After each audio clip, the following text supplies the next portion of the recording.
I was a bit of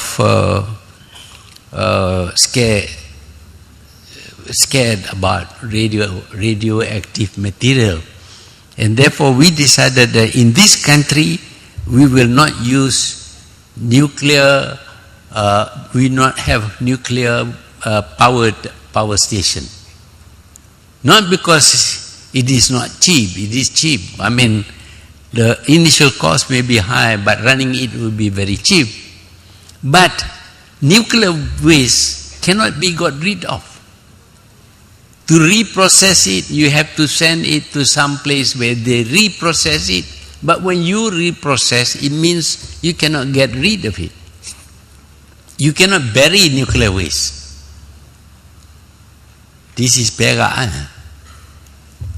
I don't know how many people in Perak knows that there is an area where we buried nuclear waste. 1 square mile of land cannot be used because we buried nuclear waste there. I will not tell you the story fully, but it is true. That is our experience with nuclear waste. We buried it, we covered it with concrete, we did everything, but still that place cannot be used anymore. Now if you produce a lot of nuclear waste, you cannot bury it, you cannot do anything with it, you are going to have a big problem, because it is going to affect us through radiation. Ini masalahnya. Bagi ramai orang kita, kita patut ada nuclear power station. Tetapi nuclear waste kita tak boleh buang di mana-mana. Tak boleh tanam dalam tanah, tak boleh buang dalam laut. Kerana dia adalah satu bahan yang berbahaya. Will give us cancer and a lot of other diseases. So this is a problem that we face, that we will face in the future when we deplete our hydrocarbon resources, our petroleum. Do we switch to nuclear power beyond 2020? You do that, you're going to have a problem.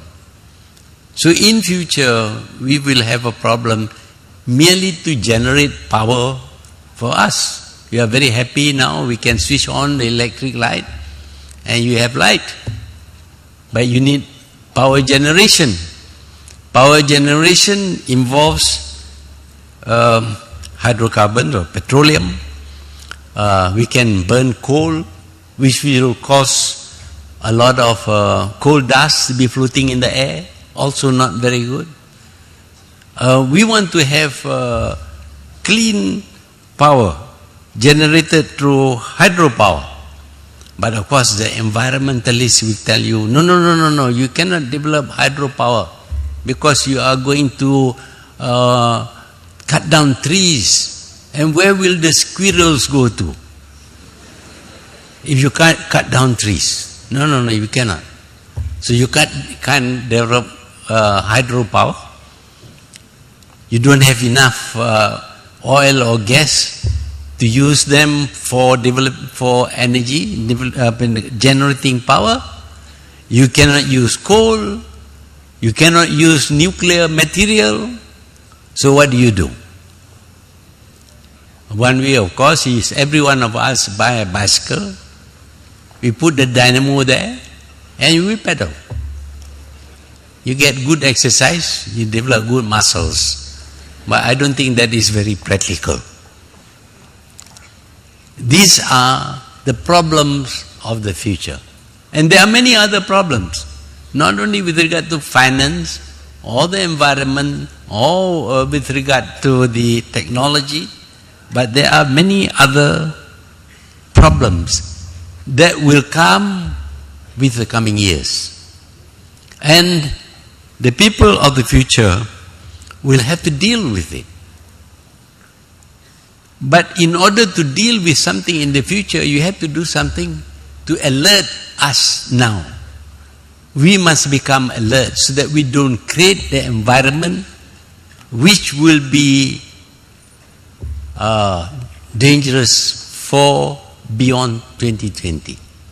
If, for example, today we are conscious that plastic is a material that cannot be destroyed, and therefore we should not use plastic, we should use paper instead, because paper can be destroyed, it's biodegradable.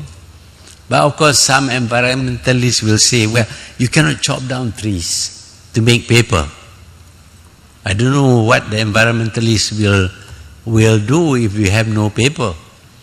They are writing all their things, their articles against our destroying the environment on paper. They don't write it on something else. But they are telling us that we must not chop down trees. Of course, we must not chop down trees to grow our oil palm, our rubber trees. So we should allow the forest to grow.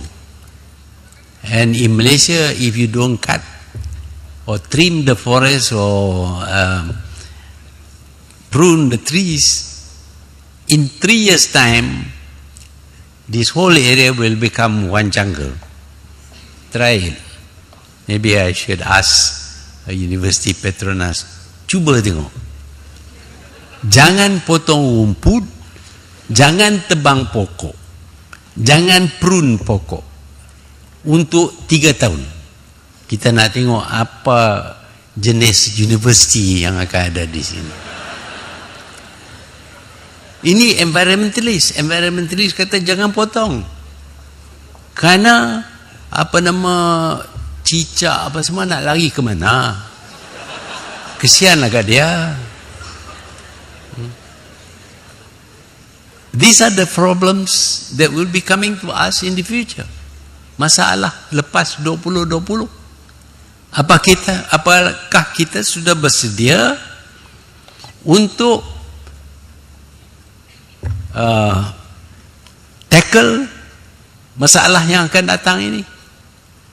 Pada hari ini, sebelum sampai 2020, kita harus bermikir kemungkinan-kemungkinan ini. Mungkin akan berlaku sesuatu yang menafikan atau menidakkan segala-gala yang saya sebutkan di sini berlaku di masa hadapan. It's possible that what I'm saying here is not going to happen, but I suspect it's going to happen. And as I say, I keep on reminding myself, okay, I'm not going to be around. But it is you and your children, your grandchildren, beyond 2020, tak lama 2020, saya ingat, diri sendiri pun akan terlibat selepas 2020. You are going to feel all these things. You are going to face all these problems. You are going to have to tackle all these problems. I can go on and on telling you what will happen beyond 2020. But I think I should stop there because I think you are more interested in asking questions than listening to my talk. I suspect. Ini sangkaan, bukan sangkaan buruk.